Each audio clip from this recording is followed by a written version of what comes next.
मेरी बीमारी सामान्य रही। कक्षा 9, पाठ नंबर 6। लेखक का नाम है हरिवंश राय बच्चन। मैं अपनी बीमारी को दुलराने वालों में न था। सच कहूँ तो मैं अपनी बीमारियों के प्रति प्रायः निर्भय था। शायद मैंने गांधी जी के ही लेख में कहीं पढ़ा था कि बीमार होना अपराध है। हमें जो शरीर दिया गया है उसे हम स्वस्थ न रखें तो हम अपराधी तो है ही। मैं इस तर्क को कुछ और आगे ले गया था। अपराधी को दंड देना चाहिए। मुझे जब कभी छोटी छोटी या छोटी मोटी बीमारी होती, जुकाम, बुखार, खांसी, सिर दर्द, तो मैं खाट पर न लेटता और भी अपने से काम लेता। मुझे भरे भट बुखार में अपनी रात की ट्यूशनों पर जाने की याद है। बुखार की गर्मी और तेज़ी में तो मैं और जोश से पढ़ाता। मजदूरी करके रोटी कमाने वालों को बीमार पड़ने का क्या अधिकार है। बीमारी अमीरों की हरमजदगी है। गरीबों को तो उसे अपने पीछे न लगाना चाहिए। लिखने में तो ऊंचा बुखार मुझे सब तरह से सहायक, प्रेरक और प्रोत्साहक लगता। एक तरह की आग जिससे मेरी अनुभूतियाँ में ताप आता, जिसमें पिघल कर मेरा हृदय ढलता। एक तरह की भट्ठी जो मेरे विचार, भाव, कल्पनाओं को उबाल देकर उच्छलित करती। तो અહીંયા હરિવંશરાય બચ્ચન કે જે પોતે એમ કહે છે કે હું બીમાર જે પડતો હતો તે બીમાર જ્યારે પડતો હતો ત્યારે બીમારીને હું વધારે ધ્યાનમાં લેતો નહોતો। આજે આપણે જોતા હોઈએ છીએ કે આજે કોઈ પણ વ્યક્તિ બીમાર પડે ત્યારે આપણે જોતા હોઈએ છીએ કે એ જ્યારે કોઈ વ્યક્તિ એની ખબર અંતર પૂછવા માટે આવે ત્યારે આપણે જોઈ શકતા હોઈએ છીએ કે એના ચહેરા ઉપર કયા પ્રકારનો એક ભાવ હોય છે। આમ રડવા લાગતા હોય છે કેટલાક લોકો તો। હવે શરીર છે એ પણ ઘસાતું હોય, એ પણ થાકતું હોય, એને પણ થાક લાગતો હોય। અને બીજી વસ્તુ કે ડૉક્ટરોની ભાષામાં હું તમને સાચી હકીકત કહું ને તો તમે 2 થી 3 વર્ષમાં એક વખત તો બીમાર પડવા જ જોઈએ। એનું કારણ છે કે આજે આપણે જોઈ શકતા હોઈએ છીએ કે આપણે કોઈ પણ વસ્તુ નેચરલી ખાતા જ નથી હોતા। દરેક વસ્તુ જે છે ને એ માણસની બનાવટથી આપણે જમીએ છીએ। જે કુદરતી કે આજથી વર્ષો પહેલાંની વાત કરું તો એ વખતે કોઈ પણ પ્રકારના ખાતર નહોતા, રાસાયણિક ખાતર, કોઈ પણ પ્રકારની રાસાયણિક દવા નહોતી। તો જેથી કરીને જે પણ ઉત્પાદન મેળવતા હતા, ભલે ઓછું ઉત્પાદન થતું હતું, પરંતુ જે પણ ઉત્પાદન આપણે મેળવતા હતા ને એ એકદમ પ્યોર અને એકદમ ચોખ્ખું નેચરલી હતું। જ્યારે અત્યારે માણસ પોતાના સ્વાર્થના કારણે પોતાના જ સ્વાસ્થ્ય સાથે એ ચેડા કરી રહ્યો છે। જેમ કે આપણે જોતા હોઈએ છીએ કે ઉત્પાદન વધારવા માટે એ શું કરતો હોય છે તો ખાતર, રાસાયણિક ખાતર જે છે એ નાખતો હોય છે, દવાનો છંટકાવ કરતો હોય છે। તો આ રીતે જે એક શાકભાજીની ફરફરાદીની જે મીઠાશ જે છે ને એ મીઠાશ એકદમ લુપ્ત થઈ ગઈ છે। તમે જોજો કે ઓળા માટેના રીંગણ, જે મોટા રીંગણ હોય છે, 1 કિલોના અને 500 ગ્રામના રીંગણ હોય છે, તો એ રીંગણને તમે જ્યારે એને બાફીને બનાવો ને ત્યારે જોજો કે એની અંદર કોઈ પણ પ્રકારનો ટેસ્ટ જ નહીં આવે। કારણ શું છે કે એને ઇન્જેક્શન મારીને મોટું બનાવવામાં આવ્યું છે। બાકી એ ફળ જે છે, એ જે શાકભાજીનું ફળ જે છે ને એ એકદમ નાનકડું જ હોય, પરંતુ એને ઇન્જેક્શન અને રાસાયણિક દવાઓ આપીને ખાતર નાખીને એ ફળ એટલે કે એ જે શાકભાજીનું જે ફળ જે છે એ વિશાળકાય મોટું બનાવવામાં આવ્યું છે। એ ફક્ત દેખાવે જ આપણને સારું લાગતું હોય છે, બાકી મોઢામાં નાખવું પણ ન ગમે. તો અહીંયા હરિવંશરાય બચ્ચન એમ કહે છે કે હું કંઈ બીમારીને વધારે ધ્યાનમાં લેતો ન હતો, અને સાચું કહું તો બીમારીઓથી હું ડરતો નહોતો, હું નિર્ભય હતો. ગમે તે બીમારી લાગે તો મને કોઈ અસર કરતી નહોતી. અને એ પછી એમ કહે છે કે ગાંધીજીનું વાક્ય સાચું છે કે બીમાર થવું એ એક અપરાધ છે. અને સાચે જ હું એમના વાક્યથી થોડોક એક પગલું આગળ ચાલતો હતો કે હું ખરેખર જો બીમાર પડીએ તો એ અપરાધ છે, તો અપરાધીને સજા તો મળવી જ જોઈએ ને હું એ સજાને કઈ રીતના ભોગવતો હતો. તો એની વાત કરું તો જ્યારે હું બીમાર પડતો હતો, અને એમાં પણ સામાન્ય તાવ, શરદી, ઉધરસ, માથું દુખવું, એ બધી વસ્તુઓમાં તો હું ઘણકારતો જ નહોતો. હું મારું કામ સરળતાથી કરી શકતો હતો, અને જેટલો હું બીમાર પડું ને એટલો હું દોડીને, મને યાદ છે કે હું રાત્રિના ટ્યુશનો અને લખવા માટે હું પોતે જ્યારે બીમાર હોય, એકદમ શરીર તપી ગયેલું હોય તો પણ હું પોતે દોડતો હતો. એટલે મારો એક સિદ્ધાંત હતો કે જ્યારે હું વધારે પડતો બીમાર પડું અથવા તો બીમાર પડું ત્યારે હું મારા શરીરને આવી રીતે એક અપરાધી ભાવથી મારા શરીરને હું દોડાવતો હતો, મહેનત મજૂરી કરાવતો હતો, અને મારું શરીર પણ મારો સાથ આપતું હતું. તો અહીંયા કેટલાક વ્યક્તિઓને એવું થતું હોય છે કે પોતે બીમાર પડે તો શાંતિથી એક ખાટલામાં પડી જતા હોય છે, એમનાથી કોઈપણ પ્રકારનું દુઃખ સહન કરવાની ક્ષમતા નથી હોતી.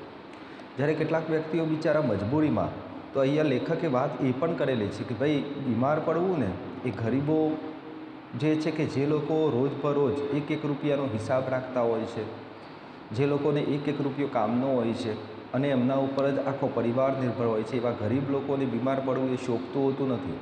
પરંતુ બીમારી તો અમીરો માટે છે, ગરીબો માટે નથી. આ એક પ્રકારનો વ્યંગ કરેલો છે મિત્રો, કે આજે આપણે જોઈ શકતા હોઈએ છીએ કે આ કોરોના જેવી મહામારી જે છે એમાં તમે જોજો કે ગરીબ લોકો જે છે એ ગરીબ લોકો બિચારા જ્યારે પણ બીમાર પડ્યા છે ને ત્યારે જ્યાં ત્યાં સરકારીમાં સારવાર લઈ અને પોતે સાજા થઈ ગયા છે. અને જે અમીર લોકો છે એ લોકો લાખો રૂપિયા બગાડે છે તો પણ છેલ્લે એમનો જીવ જતો રહે છે. તો આવી રીતે અહીંયા આપણે જોઈ શકતા હોઈએ છીએ કે આ પ્રકારે અલગ અલગ પ્રકારની બીમારીઓ જે છે એ લાગતી હોય છે લેખકને, પરંતુ એ કોઈ દિવસ એને ખણકારતા હોતા નથી, એને ધ્યાનમાં લેતા નથી હોતા, અને હંમેશા એ બીમારીને એ પોતે સામનો કરી અને પોતાનો જે નિત્યક્રમ જે છે એ નિત્યક્રમ પ્રમાણે પોતાનું કાર્ય છે એ ચોક્કસપણે કરતા હતા. અને જ્યારે બીમાર પડતા હતા ત્યારે એમની અંદર એક પ્રકારનું જોશ આવી જતું હતું. જે રીતના આપણે જોઈ શકતા હોય છે કે એક લોખંડનો ટુકડો છે, લોખંડના ટુકડાને અલગ અલગ ઘાટ આપવા માટે,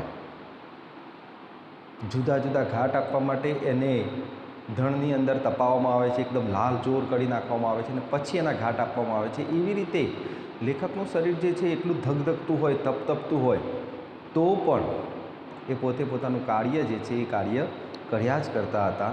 અને એ રીતે ગાંધીજીના વાક્યને એ સાચું ઠહેરાવતા હતા, કારણ કે અપરાધી ભાવ એ પોતે આ રીતે પોતાના શરીર સાથે એ રજૂ કરતા હતા, અથવા તો પોતાના શરીરને આ રીતે પોતાનો અપરાધ છે, બીમાર પડવાનો અપરાધ છે, એને એ પોતે વસૂલતા હતા. તો અહીંયા આપણે જોઈ શકીએ છીએ કે આ રીતે લેખક જે છે એમ કહે છે કે જ્યારે હું બીમાર પડતો હતો, જ્યારે મને તાવ, શરદી, ઉધરસ જ્યારે પણ થતું હતું અને જોરદાર મને ભારે ભરખમ તાવ આવતો હતો, ત્યારે બધા લોકો શાંતિથી સૂઈ રહેતા હોય છે. જ્યારે હું એવા સમયમાં મારું શરીર જે છે એ તપતું હોય તો પણ હું પોતે જોરોશોરથી કામ કરતો હતો, અને જે લખવાનું હોય એ લખવાનું હું મોડે સુધી જાગીને પણ હું એ લખવાનું કાર્ય પૂરું કરતો હતો. तो यह तो मैं नहीं कहूँगा कि बुखार में मैं अदबदा कर लिखता था, એટલે કે બળજબરીપૂર્વક હું લખતો તો એવું નહોતું. જ્યારે મને તાવ આવતો હતો ત્યારે હું કંઈ બળજબરીપૂર્વક લખતો નહોતો, पर अगर मैं लिखना चाहता तो बुखार मेरे लिए कोई बाधा नहीं बन सकता था. हल्के बुखार में तो मेरे सब काम हस्ब मामूल होते रहते थे. कोई मेरा बदन छूकर कभी कहता कि तुम्हें तो बुखार है, तो मैं पट से जवाब देता था कि हाँ बुखार है और मैं भी हूँ. તો અહીંયા વાત એ કરેલી છે કે મારી ઉપર કોઈ બળજબરીપૂર્વક હું પોતે લખતો નહોતો, કે મજબૂરીમાં આવીને લખતો નહોતો, પરંતુ હું જ્યારે લખવાનું ઈચ્છતો હતો ત્યારે એ બુખાર એટલે કે તાવ જે છે એ મારા રસ્તાનો કોઈ વિરોધ અથવા તો મારા રસ્તાની કોઈ રૂકાવટ બનતો ન હતો. અને સામાન્ય જે તાવ જે છે એમાં તો મારા બધા જ કામ જે સરળતાપૂર્વક હું રોજબરોજ કરતો હતો ને, હસ્ત મામૂલ એટલે કે સામાન્ય થઈ પડતા હતો. એટલે કે બધા જ કામ હું સામાન્ય રીતે કરી શકતો હતો, જે રોજબરોજ હું નોર્મલી વ્યક્તિ હોય ત્યારે હું કરતો હોઉં એ રીતના હું કામ કરતો હતો. અને પછી એ કહે છે કે કોઈ વ્યક્તિ મારું શરીર અડકીને એ કહેતો હતો કે તમને તો તાવ છે, ત્યારે તરત જ ફટાક દઈને જવાબ આપતા હતા કે હા, મને તાવ છે અને હું પણ છું. शायद किपलिंग ने अपनी आत्मकथा में लिखा है कि कभी कभी उसे बुखार में काम करना पड़ता था, तो और जब वह बुखार में होता था तो और अच्छी कहानियाँ लिखता था. बुखार में कम लिखने को मुझे याद नहीं.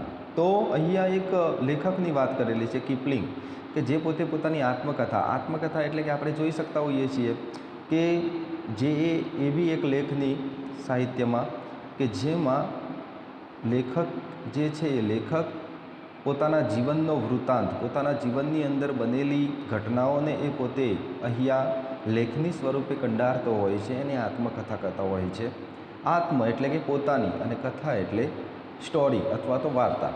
તો પોતાની જે વાર્તા અથવા તો પોતાની જે કથા જે છે એ પોતે જ્યારે લેખની સ્વરૂપે પોતાના પુસ્તકની અંદર કંડારતો હોય છે એને આત્મકથા કહેતા હોય છે. તો અહીંયા કિપલિંગ જે છે એ કિપલિંગ જ્યારે પોતે આત્મકથા લખતો હતો ત્યારે ઘણી વખત એને તાવ આવતો હતો, અને એ તાવ આવેલું હોય ને ત્યારે એ કામ કરતો હતો. તો એ એમ કહેતો હતો કે જ્યારે મને તાવ આવતો હતો ત્યારે હું વાર્તા જે છે એ ખૂબ જ સરસ મજાની રીતે કંડારતો હતો. તો ઘણી વખત આપણે જોતા હોઈએ છીએ કે આવી બધી બીમારીઓ, તકલીફો, મુશ્કેલીઓ અથવા તો અવરોધો, તો એ બધી વસ્તુઓ માણસને છે ને એક પ્રકારનું ઇન્સ્પાયર કરતું હોય છે, એક પ્રકારની એની અંદર એક આશા જન્માવતું હોય છે. અને કામ કરવા માટે એ પોતે આમ પોતાના દિલને, પોતાના માનસિકતાને, પોતાના મનને એક મજબૂત બનાવતું હોય છે કે મારે આ કામ કરવાનું જ છે, ગમે તેટલી તકલીફો આવે. ભગવાન જે છે એ ભગવાન કંઈ પણ વસ્તુ સારું કરવા માટે હજારો તકલીફો આવતી હોય છે, તો એ હજારો તકલીફોનો સામનો કરવા માટે ભગવાને આપણને તાકાત આપ્યું છે અને એકદમ મજબૂત મન આપેલું છે, અને મજબૂત મનને સાથે લઈને આપણે આગળ વધવાનું છે. તો અહીંયા કિપલિંગ જે છે એ કિપલિંગ પણ એ જ વ્યક્તિ છે કે જે પોતે બીમાર પડતો હતો ત્યારે એ પોતાની આત્મકથા જે છે ને પહેલાં કરતાં પણ જ્યારે નોર્મલ હોય, એને કોઈ બીમારી ન હોય એ વખતે જે લખતો એના કરતાં પણ વિશેષ, સવિશેષ એ પોતાની આત્મકથા કંડારતો હતો.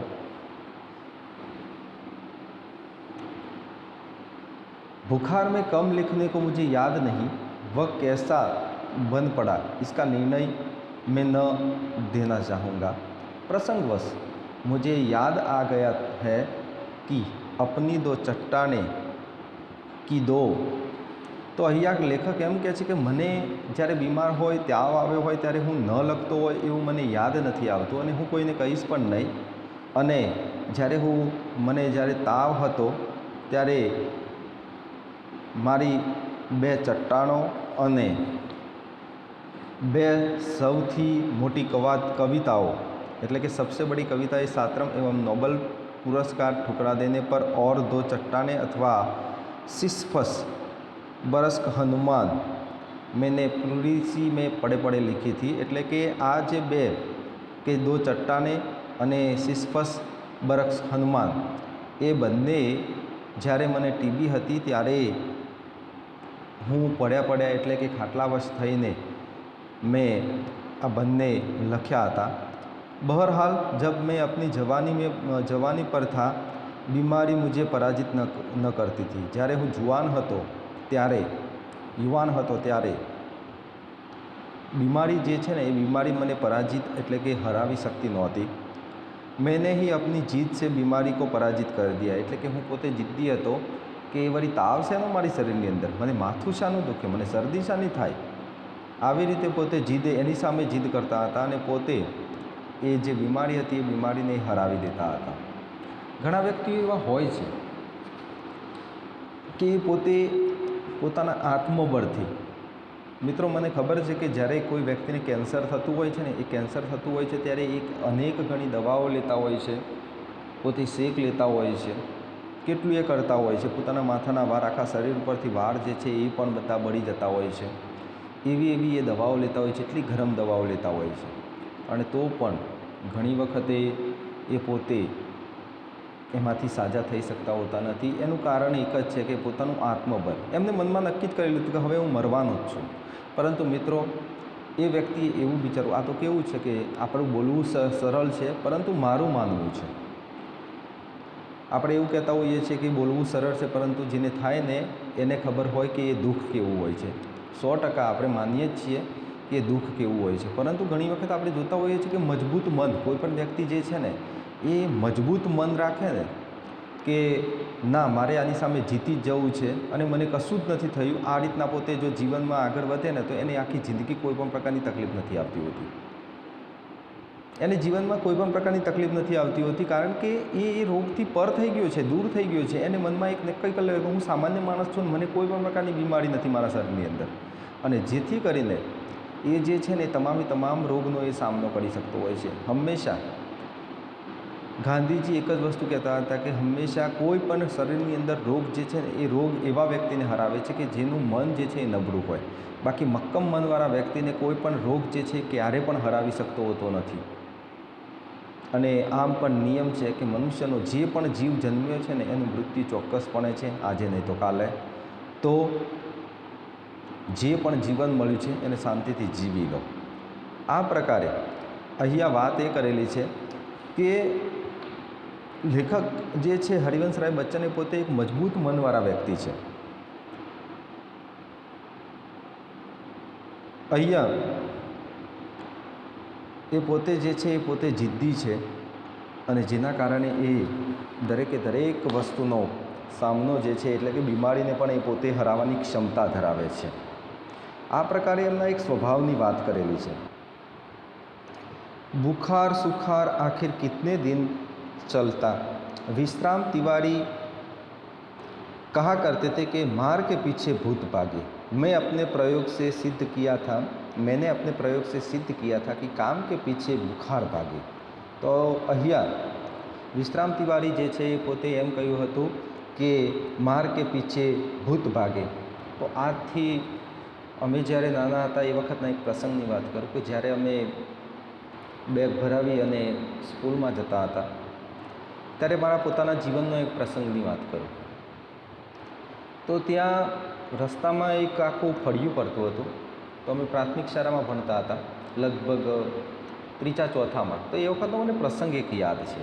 હજુ સુધી મને માનસ પટલ ઉપર એ જે ચિત્ર જે છે એ ચિત્ર હજુ સુધી જતું નથી કે કેવી અંધશ્રદ્ધા હતી, કેવો અત્યાચાર હતો, કે એ વખતે અમે એટલા બાળ સહજ, અમે એટલા નાના હતા, 3-4માં ભણતા હતા, તો પણ મને હજુ સુધી એ ચિત્ર અને એ ચીખો જે છે હજુ સુધી મને સંભળાય છે. હા, એ વ્યક્તિનો મને ચહેરો યાદ નથી કે આ જ વ્યક્તિ હતો, પરંતુ હજુ સુધી મને એ ચિત્ર જે છે ને એ ચિત્ર મારા માનસ પટલ ઉપર ગોળ ગોળ ફર્યા કરે છે કે એક એવું ચિત્ર હતું કે એક સ્ત્રી જે છે એ સ્ત્રીને બંને હાથ જે છે એ રસ્સીથી બાંધ્યા છે, એના પગ જે છે એ પગને પણ રસ્સીથી બાંધી દીધા છે બંને, અને એને બહાર એક વ્યક્તિ જે છે પોતે કેટલીય માળાઓ પહેરેલી છે, માથે કંઈક કપડું બાંધેલું છે પોતે, અને એ સ્ત્રીને સાકર, જે લોખંડની સાકર હોય ને એ લોખંડની સાકરથી એને મારે છે. અને પેલી સ્ત્રી જે છે એ સ્ત્રી પોતે રાડો પાડે છે, ચીખો પાડે છે, બૂમો પાડે છે, તો પણ એના પરિવારજનો પણ એ વસ્તુને જોયા કરતા હોય છે, એની ચીખોને સાંભળ્યા કરતા હોય છે, એના દર્દને જોયા કરતા હોય છે. એ રડતી હોય છે, વિનંતી કરતી હોય છે કે મને છોડી દો, મને છોડી દો. તો પણ પેલા લોકો જે છે એને માર્યા જ કરતા હોય છે, અને એના શરીરમાંથી રક્ત એટલે કે એના શરીરમાંથી લોહી વહેવા લાગતું હોય છે. 1-2 વખત એ પોતે આમ નીચે ફસડાઈ પડે છે, નીચે પડી જાય છે,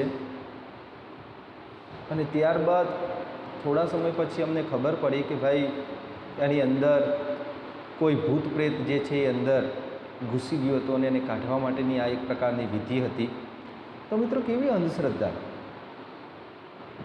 કેવી વસ્તુ છે આ માન્યતા. આપણે માનીએ છીએ કે આ બધી વસ્તુઓ છે, પરંતુ એને એટલું બધું પણ આપણે સ્થાન આપવું, એટલું બધું આપણા માનસ પટલ ઉપર આપણા વ્યક્તિત્વની, આપણા જીવનની અંદર આપણે એનો સમાવેશ કરીએ, એ વસ્તુ ક્યાંથી વ્યાજબી છે એમ કે કોઈ વ્યક્તિને, કોઈ સ્ત્રીને આપણે આટલું બધું દર્દ આપી શકીએ. અને સાચે એ શબ્દચિત્ર, એ જે ચિત્ર જે છે એ મારા હૃદયની અંદરથી, મારી આંખની અંદરથી ક્યારે પણ દૂર થતું હોતું નથી. બસ સતત મને એ જ વિચાર આવ્યા કરે છે કે શું જિંદગી છે આ. તો ત્યારબાદ आगे हम देखते हैं तो यह बुखार मामूली न था, इसका संबंध उस तूफान से था जो पिछले 9 महीनों से मुझे झकझोर रहा था और जो शांत होने से पूर्व सबसे अधिक विध्वंसक झटका मुझको दे गया था. स्कूल बंद था, ट्यूशनों पर मैं जाता था, उसकी आमदनी की मुझे ज़रूरत थी. किताबों की बिक्री अभी नियमित नहीं थी, कर्ज सिर पर चढ़े थे. बुखार 10 दिन चला, 20 दिन चला, महीने भर चला, 2 महीना चला, जुलाई आ गई. अब बुखार के साथ ट्यूशन पर ही जाता न था, बुखार के साथ ट्यूशन पर ही जाना न होता. दिन भर स्कूल में पढ़ाना भी पड़ता था. बुखार का नमूना वही, सुबह बिल्कुल नहीं, शाम को 101 से 102 डिग्री सेल्सियस के बीच. कमज़ोरी दिन दिन बढ़ती हुई, कभी कभी धीमी खांसी, दवा शौकिया दवा बाडू, एक होम्योपैथ कर रहा था. कभी कभी सोचता था कि मुझे तपेदिक हो गया हो तो एलोपैथिक का इलाज तो अपने बूते के બહાર है. તો અહીંયા હવે એ પોતે જે છે એ પોતે બીમાર પડી ગયા છે, અને બીમાર પડી ગયા છે જેથી કરીને એમને જે લાંબા સમય સુધી એમને એ બીમારી જે છે એ બીમારીને ખેંચા કરી હતી, અને જેના કારણે એમનું જે શરીર જે છે એ શરીર હવે એમને હવે કેવડાવે છે. અને એ કઈ રીતના કેવડાવે છે તે એની વાત કરું તો એ શરીર જે છે એ શરીર એમને હવે સાથ નથી આપતું. એ પોતે ગરીબ પરિવારમાંથી આવતા હતા, અને જેના કારણે એમને એ જે બીમારી લાગી હતી એની દવા જે છે, સારવાર જે છે એ સારવાર કરાવવી સરળ નહોતી. અને સ્કૂલ બંધ હતી, વેકેશનનો સમય હતો, એ પોતે ટ્યુશન કરાવતા હતા, પુસ્તકોની વેચાણ થતું નહોતું, અને એમને પૈસાની જરૂર હતી. માથે દેવું જે છે એ દેણું વધી જતું હતું, અને જેથી કરીને એ પોતે, કોઈ પણ માણસ બિચારો, આપણે જોઈ શકતા હોઈએ છીએ કે કોઈ પણ માણસ જે છે એ પોતે ક્યારે આવી પરિસ્થિતિમાં કામ કરતો હોય છે કે જ્યારે એને મજબૂરી હોય ત્યારે. હંમેશા માણસને સૌથી વધારે હેરાન કરતું હોય ને તો એ છે, એ પરિબળ છે મજબૂરી. મજબૂરીમાં માણસ કંઈ પણ કાર્ય કરવા માટે સક્ષમ અથવા તો તત્પર થઈ જતો હોય છે, તૈયાર થઈ જતો હોય છે. એ ગમે તેટલો, જોજો પૈસાદાર વ્યક્તિને પૈસાની ઉણપ ન હોય ને ત્યારે એ સહેજ પણ એને ખાંસી થાય, શરદી થાય ને તો પણ એ 3 દિવસ રજા પાડીને ઘરે સૂઈ રહેતો હોય છે. જ્યારે ગરીબ માણસ એ રીતના સૂઈ રહેતો હોતો નથી. એનું કારણ એક જ છે કે એ એના પરિવારની જવાબદારી છે ને એની પાસે કંઈ એટલું બધું એ પોતે આર્થિક સક્ષમ નથી કે જેથી કરીને એ પોતે આવી રીતે એ પોતાની જિંદગી જે છે એ જિંદગી જીવી શકે એસો આરામથી. પરંતુ અહીંયા લેખક જે છે એ લેખકના માથે દેણું થઈ ગયેલું છે. હવે કમાવવું એ જરૂરી છે, એટલા માટે એ ટ્યુશનોમાં દોડતા હતા. હવે તો પાછો સમય એવો થઈ ગયો કે જુલાઈ મહિનો આવી ગયો ને ત્યારે પણ એમની બીમારી જે છે એ બીમારી એવી રીતના હતી કે તાવ જે છે એ તાવ સવારે કંઈ જ ના હોય, પરંતુ જેવી રાત પડે કે સાંજ પડે ત્યારે 101 102 ડિગ્રી સેલ્સિયસ તાપમાનવાળો તાવ જે છે એ આખું શરીર જે છે એ તપી ઉઠતું હતું, ખાંસી આવતી હતી. અને ત્યારે લેખકને લાગતું હતું કે મને કદાચ ટીબી થઈ ગઈ છે. અને હવે તો એમના કામનું લોડ પણ વધી ગયું હતું, અને કામ જે છે એ પોતે આમથી તેમ દોડીને કરતા હતા. માણસનું જીવન જ એવું છે. હંમેશા આપણે આટલું બધી તકલીફો સહન કરતા હોઈએ છીએ, આટલું બધું આપણે અનુભૂતિ કરતા હોઈએ છીએ, પરંતુ આપણે એક વસ્તુ નથી સમજતા હોય કે કોઈ પ્રાણી જે છે એ પ્રાણીને આપણે તરત જ મારી લેતા હોઈએ છીએ, એના દુઃખને આપણે સમજતા હોતા નથી. ઘણી વખત આપણે જોતા હોઈએ છીએ કે કૂતરું હોય, કૂતરું વારે ઘડીએ આપણા ઘર તરફ આવતું હોય, રોટલી ખાઈ જતું હોય, બરાબર, તો આપણને ઘણી વખત ગુસ્સો આવતો હોય છે ને આપણે તરત જ એના પગ ઉપર જોરથી લાકડી મારતા હોય છે. એ બિચારું કૂતરું જે છે એ લંગડાતું ચાલતું હોય છે. ઘણી વખત આપણે જોતા હોઈએ છીએ કે ગાય જે છે એ ગાય વારે ઘડીએ ખેતરમાં ઘૂસી જતી હોય છે અને એના ઉપર કેટલાક લોકો એસિડ નાખતા હોય છે ને આમ કરતા હોય છે ને એને મારતા હોય છે. તો મિત્રો, એ જનાવર છે, એ પ્રાણી છે. તો આજે તમે એની જગ્યાએ ઊભા રહીને અથવા તો એની જગ્યાએ રહીને તમે પોતે અનુભૂતિ કરી જુઓ કે કેવી અનુભૂતિ થતી હોય છે. એ પોતે બોલી શકતું હોતું નથી બિચારું, પરંતુ એને પણ ભૂખ લાગતી હોય છે, એનો પણ જીવ છે. આપણને તકલીફ થાય છે તો આપણે કેવું તરત જ આપણે કહી ઉઠતા છે કે મમ્મી મને ભૂખ લાગી છે, પપ્પા મને ભૂખ લાગી છે, અથવા તો આપણે જાતે જ જમવાનું બનાવીને આપણે જમી લેતા હોઈએ છીએ. કેમ ભાઈ? તો જ્યારે પણ માણસ જે છે ને, માણસ બીજાઓની તકલીફોને જ્યારે સમજશે ને, ત્યારે હંમેશા તો અહીંયા લેખક જે છે, લેખકની એક મજબૂરી છે કે પોતાના માથે ડેલું છે, પરિવારની જવાબદારી છે અને કમાવાના સ્ત્રોત જે છે એ એકદમ સીમિત છે.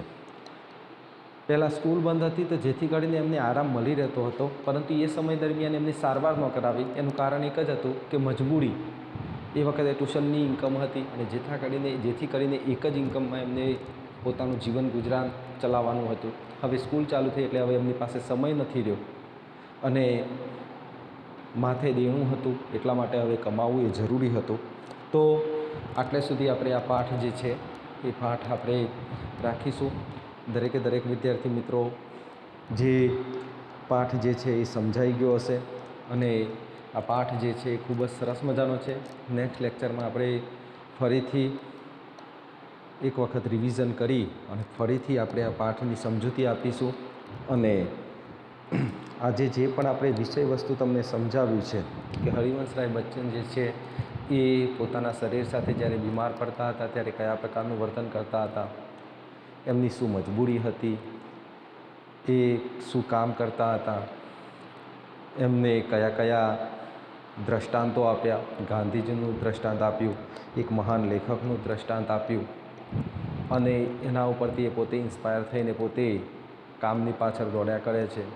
સ્કૂલો બંધ હતી ત્યારે એમને આરામ મળતો હતો, પરંતુ એમને એ દવા ન કરાવી. હવે એમને 6 મહિના સુધી પોતાના શરીરની અંદર આ રોગ જે છે, તાવ જે છે સતત આવ્યા કર્યો, જેથી કરીને એમનું શરીર હવે નબળું પડી ગયું છે અને હવે રોગોનો સામનો કરવા માટે સક્ષમ નથી રહ્યું. એટલા માટે એમની શરીરની અંદર ખાંસી, ઉધરસ, તાવ જે છે એ 102 ડિગ્રી આખું શરીર જે છે એ તપી જતું હોય છે. આ બધી વસ્તુઓ હવે ઉત્પન્ન થઈ છે અને એનું કારણ એક જ છે કે લાંબા સમય સુધી એમને એ બધી જે બીમારી હતી એને સંગ્રહી રાખી અને જેથી કરીને હવે એ હુમલો મારી રહી છે. સાથે સાથે બીજી વસ્તુ કે એ અલગ અલગ પ્રકારની દવાઓ, સામાન્ય દવાઓ, હોમિયોપેથિક, આયુર્વેદિક એ બધી દવાઓ કરાવતા હતા. એલોપેથિક દવા એટલે કે અંગ્રેજી દવા જે છે, અંગ્રેજી દવા કરાવવાની એમની પાસે ઓકાત નહોતી, એમની પાસે પૈસા નહોતા, એ બહુ મોંઘી પડતી હતી, જેથી કરીને એ મજબૂરીમાં આ બધી વસ્તુઓ કરતા હતા અને જેથી કરીને એમના શરીરની અંદર હવે જોરદાર બીમારી લાગી ગયેલી છે અને એના કારણે હવે એમનું શરીર જે છે એ થાકવા લાગ્યું છે. તો હવે નેક્સ્ટ લેક્ચરમાં આપણે જોઈશું. ચલો બાય, ટેક કેર.